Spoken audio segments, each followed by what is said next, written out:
Welcome to linguist writing task 1 life cycle diagram. तो दोस्तों इस वीडियो में हम अमली तौर पे बैंड 7+ में हल करेंगे प्रोसेस, डायग्राम, लाइफ साइकिल या फ्लो चार्ट। ये एक ही सवाल है।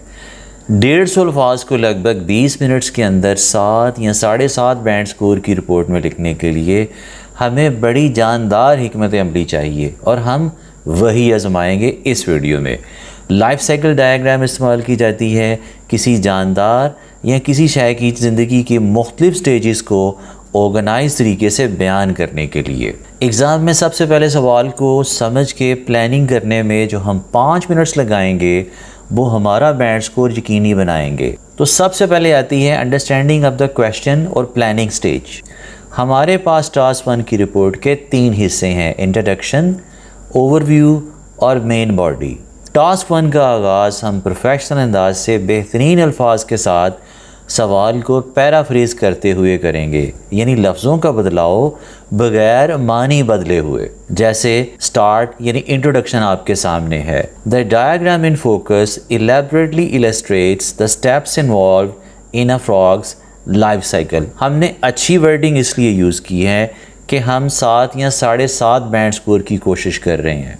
लेकिन उसके बाद है ओवरव्यू। ओवरव्यू क्योंकि इस प्रोसेस को समराइज कर रहा होता है तो ये ज़रूरी है कि अहम नुकात और मेन स्टेजेस को ख़ुसूसन फोकस किया जाए और इस ओवरव्यू की वजह से ही हमें टास्क 1 के कंक्लूजन की ज़रूरत नहीं रहती।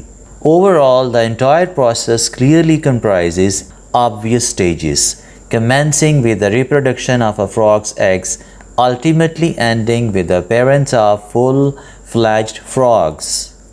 बॉडी को हम 2 पैराग्राफ की शक्ल में लिखेंगे ताकि इब्तदाई स्टेजेस के भरपूर बयान, लफ्ज़ों के चुनाव और इंटरेस्ट लेवल पे हमारा पूरा कंट्रोल रहे। बॉडी में हम कोशिश करेंगे कि सिंपल प्रेजेंट टेंस इस्तेमाल हो और लिंकिंग वर्ड्स यानी जोड़ने वाले अल्फाज या एक्सप्रेशंस का नपातुला इस्तेमाल हो। अब हमें इस डायग्राम में 7 स्टेजेस नज़र आ रही हैं फ्रॉग की डेवलपमेंट की। तो बॉडी को पहली स्टेज से शुरू करते हैं। इसमें हम एग्स, एम्ब्रियो, टेल और गिल्स को हाईलाइट करेंगे। Evidently in the initial stage an adult frog lays dozens of eggs with the black core of the eggs being the embryo. Subsequently, tadpoles hatch from these tiny eggs clinging to underwater plants. Miraculously, evolution enables these little creatures to grow not only their external gills for breathing but also shapes the continuous growth of tails that almost function as food containers for these creatures. लेकिन अब हम चलते हैं body के दूसरे हिस्से की तरफ। बॉडी के दूसरे हिस्से में हम अहम तब्दीलियों को अच्छी वर्डिंग और बार रब्त अंदाज से हाईलाइट करेंगे ताकि दोनों बॉडीज़ में तवाज़न के साथ साथ हतमी निखार भी पैदा हो। दूसरी स्टेज में हम टेल के एंड होने, बैक फ्रंट लेग्स का आगाज़ और अख्ताम और यंग और अडल्ट फ्रॉग तक जाने का सफ़र बयान करेंगे। Obviously, the next phase advancements include the appearance of hind legs and shortening of tails that gradually vanish.